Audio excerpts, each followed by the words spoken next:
So today I wanted to talk about a question that I get pretty often.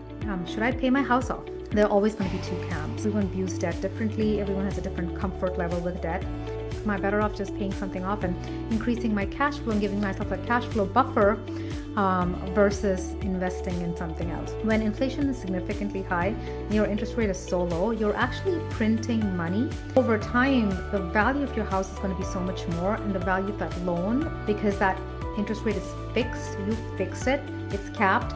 Over time, the value of that loan is actually decreasing. If you purchase a home for $400,000 2 years ago, or 10 years ago, and you refinance it, now you have a 2% interest rate. 30 years later, that house is going to be worth $800,000. So what is the worth of that loan? Welcome to Generational Wealth MD's podcast on financial freedom through investing in real estate. My name is 𝗵𝗵𝗂𝗜. I'm a mom, radiologist, real estate investor, and mentor to others looking to start or scale their real estate portfolios. Thank you for being here today. The goal of this podcast is to provide you with inspiration, strategies, and insight so that you can stop trading your time for money and live life on your terms. If you love the episode, don't forget to subscribe and leave a review.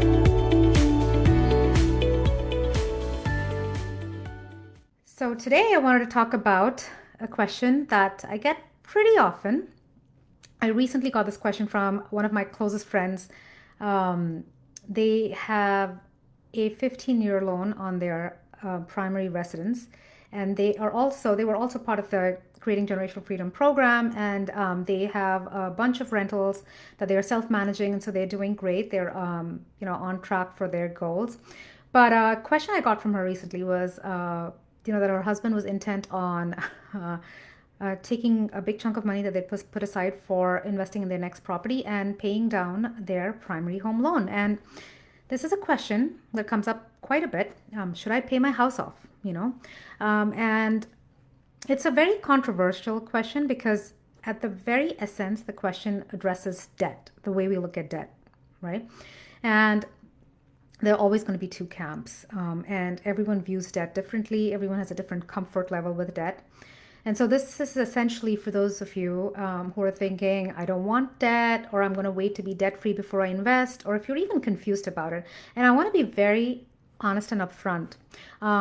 At the stage that I am, I just want you to know, even when I started investing, we tend to follow our mentors and the people before us, and we try to replicate their models. And my mentor had a lot of properties that he had invested in, paying all cash, and he didn't have debt on them. And he did that because he primarily wanted more cash flow. And I saw that, and I know that I switched my model, and I've done this in the past where I purchased something outright.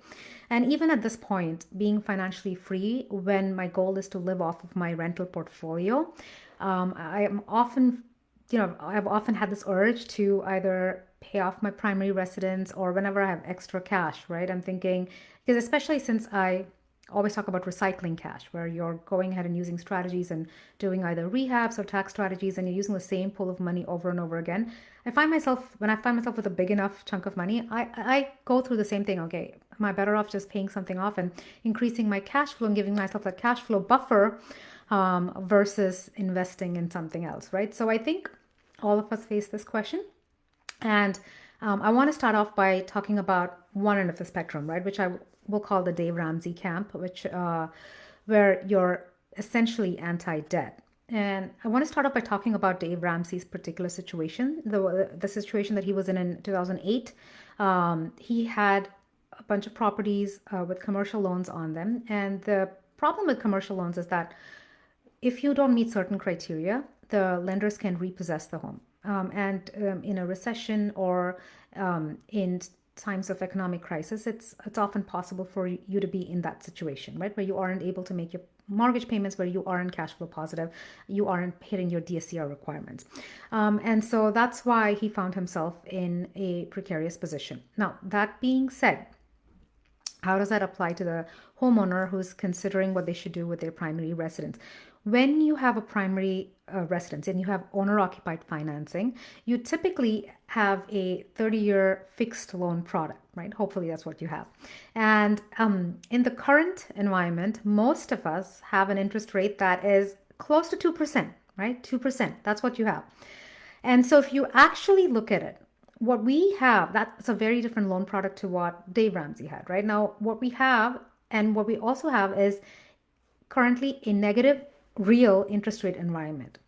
And so what's actually happening is that if your interest rate is 2% and inflation is at 6 or 7%, then your asset, the debt that you have, that 2% fixed 30-year long-term debt that you have is actually the asset that you have more so than the house, right? So your debt is actually the asset. And I'm actually taking this from an article I saw Bronson Hill post recently, and I think it makes so much sense. It actually puts it into perspective. When inflation is significantly high and your interest rate is so low, you're actually printing money. And over time, the value of your house is going to be so much more, and the value of that loan, because that interest rate is fixed, you fixed it, it's capped. Over time, the value of that loan is actually decreasing, right? And if you purchase a home for $400,000, suppose you purchased this 2 years ago, or 10 years ago when you refinanced it, now you have a 2% interest rate on that primary residence, and you have a $300,000 loan on the property. 30 years later, that house is going to be worth $800,000. So what is the worth of that loan, right? So you have to always look at it in terms of what's happening with inflation, which is why you will hear people say that the best hedge against inflation is fixed long-term debt. And it makes sense to leverage other people's money, because what we have right there is inflation debt destruction, right? And that's a circumstance many of us are in, right? And like I said, this is drama that goes on in my head also, if I'm being completely honest. But the important thing to always remember is what is actually happening over time, and how much you're actually benefiting from that 2% interest rate loan. And like I said, that is your asset, and why would you pay that down? Now, when 𝗵𝗵𝗎 talks about debt, he says that debt is actually risky, and he is right. But again, it depends on what kind of debt you have and what you're doing with the money instead of paying it down, right? And so if you are using that to invest, then you want to be investing the right way. And if you're investing in real estate, and I talk about real estate because your returns are significantly higher. If you're investing in real estate, then if you are risk mitigating, if you know exactly how to invest, if you're significantly lowering your risk, which you can do, then that debt is actually your best hedge against inflation. That's a tool that you can use for wealth building, right? And to accelerate towards financial independence. And if, for those of you who haven't signed up yet, the 3-day live event, 10x your financial freedom through real estate, that's a lot of what we're going to talk about is risk mitigation and investing in the current environment. So if you haven't signed up, join us. It's March 16th to the 23rd. That's generationalwealthmd.com/event. We're going to talk a lot about risk mitigation, and I think that's a big part of the conversation also. It's what you do with that money and how you invest it is going to be a big part of how your overall wealth strategy is being planned, right? Okay, so that's one part of it. So when you have that debt, now we know that, once you factor in inflation, if you have an interest rate at 2 to 3%, then that debt is actually super beneficial. Let's look at the other side of this. If you were to pay down that primary residence, where you have, this great loan product that is at a 2 to 3% interest rate, and you have long-term fixed debt, if you were to pay it down, what you're actually doing is that you're locking in all the money. Suppose you were to pay $300,000 down, right? You were to put $300,000 towards paying that home down. What you're actually doing is you're locking that $300,000 at a 3% rate of return over the next 30 years. And that's because that is what national historic market appreciation is. And when you've completely paid down the house, that's what you're locking it in at. And that's the question you need to ask yourself. Am I okay with a 3% interest rate being locked in for the next 30 years, or, given my options at this point? That's the question you need to be asking yourself. So now I want to change course a little bit and talk about investment properties, right? So how does this apply to investment properties then? Is it better to pay all cash, or is it better to leverage? And I've talked about this in multiple other podcasts, so we're going to keep it short. But just to give you a concise overview, I talk about this example all the time. If I had $200,000 and I purchased one single family home and I paid all cash for it, 10 years down the line, I would have $260,000 of equity in that home, considering normal market appreciation conditions, and talking about national historic averages, right? So from 200, I go to $260,000 in terms of, so that's a $60,000 equity increase over time, right? When I paid for the home completely. Now, suppose I were to take the same $200,000 and use it to put 25% down into 4 separate homes, and I buy 4 turnkey homes. I'm not doing any rehabs. I'm not doing anything fancy. I'm not even tapping into tax strategies here. After 10 years, because I now have 4 properties, what happens is, and I've run the numbers for typical hybrid markets, and your cash flow gets doubled when you use leverage in the right markets, right? The markets where you're closer to that 1% rule, not necessarily at the 1% rule, but if you're where your price to rent ratio is actually favorable, and if you're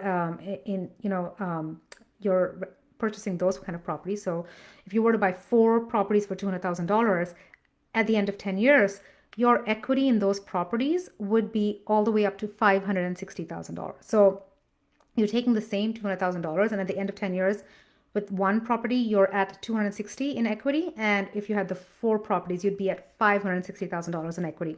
And that's because of debt pay down that's happening over time, where you're paying down a portion of the rent goes towards paying down the principal portion of the mortgage, and because of appreciation that's happening over time. But now that you have 4 properties, what's happening is that for each of those properties, you have a 4x multiplier because you're using leverage, and you end up getting 6 times the equity increase over those 10 years than you would if you had a single property, right? And that's what you need to look at. That's how powerful leverage can be when you're using it for investment properties. I made that mistake in the past, and since then I've been a little more intentional about what I want my leverage to be in withdrawal or in retirement. Again, your the loan to value of your portfolio is going to shift. I'm more conservative. I'm not leveraged at 80 to 90%. I'm probably closer to 50 to 60%. But even then, I think it's very important to be intentional about where you want to be, right? And for those of you who are looking for the full podcast on this, that we do have a podcast episode and a blog post about how leverage impacts your rental portfolio. Now, the important thing to also remember is that if you are someone who is able to tap into the advanced tax strategies for short-term rentals or for long-term rentals using the real estate professional status like I can, then you have the added benefit of using leverage to purchase multiple properties and really quadruple or significantly increase the tax sheltering that you can get, right? That's something else to keep in mind. And if you're forcing appreciation, you're adding value by doing rehabs, then you have multiple properties doing that. Again, you're boosting your returns significantly. But even without that, that first example was just for turnkey rentals, even if you were not tapping into those advanced tax strategies, right? So that just shows you how powerful leverage can be when you're using it correctly, right? And again, the key word is picking the right market, picking the right properties. And so really de-risking, knowing where you want to be in terms of leverage. All of those things are really important. Running your numbers right, making sure those properties cash flow. We're going to talk about a lot of that during the 3-day live event. So make sure you hop on there. Now, the final thing I want to talk about is, so what if you're purchasing now in the current interest rate environment and your interest rate is, say, 7% for a primary home, or if you're closer to 9% if you're getting a DSCR loan product to buy investment properties. So the question then is, well, does this environment still, does leverage still make sense in this environment? And, there comes a point when you're under 4%, then it's almost a no-brainer, right? As long as you're investing right, you should be fine. When you get to those higher interest rates now, and that could be with credit cards or even with mortgage rates, the question is, does that shift how I should be thinking about things? And it's important to remember that we're still in a 6% right now with interest rates the way they are. Inflation is still pretty high. We're still at 6%, right? And so that does give you an advantage when you're investing, because your rents and market prices do go up based on inflation.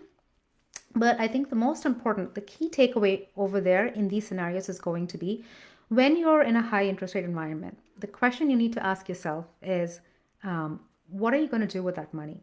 If you're using other people's money to purchase properties and you're not using your money, the question is, what are you going to do with your money? How are you investing it? And it's always that arbitrage between the interest rate and what your returns are when you invest. And that's what helps you make that decision. If you are investing and you're investing in something that's where your returns are 20 to 25%, I mean, sometimes with short-term rentals, within our community, our investors are getting 100% ROI in year one. Now, that arbitrage there, that makes it a no-brainer, right? So again, it depends on how you're investing. And when you are looking at what you're investing in, this is the time that you need to consider all the components, not just cash flow. You'll be looking at cash flow, you'll be looking at debt pay down, you'll be looking at market appreciation. If you're forcing appreciation, factor that in. If you're tapping into those advanced tax strategies, this is where you tap it in. This is where you use pro formas to see what makes sense for you. And then you make a decision based on that arbitrage. And so again, like I said, we'll talk about a lot of those things in the 3-day live event. And you can hop on there. And the link is generationalwealthmd.com/event.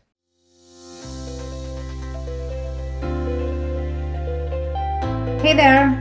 If you're thinking that the only path to retirement is working harder, saving more, and investing in the stock market till you hit 65, I invite you to the 10x Your Financial Freedom Through Real Estate Experience. This free virtual coaching event from March 16th to the 23rd is going to be a game changer. And yes, I know that you can do it even in the current market with interest rates the way they are, and even through a recession. Because market price is just one part of the equation in real estate, and I'm going to show you a time-tested, proven strategy where you can tap into other ways to boost your real estate portfolio returns that you have absolute control over, that will get you to financial freedom in a fraction of the time. So if you're ready to take back control of your time and income, if you're struggling with getting your first long-term or short-term rental and want to do it right, if you're ready to go from a handful of rentals to 10xing your portfolio, I'm going to be going over my proven framework that I used to get to financial freedom at 41.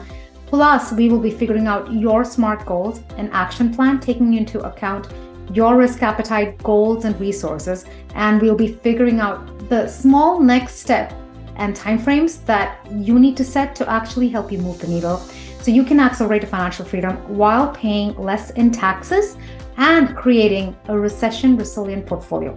I want you to go ahead and register for the event at generationalwealthmd.com/event, and I will see you soon.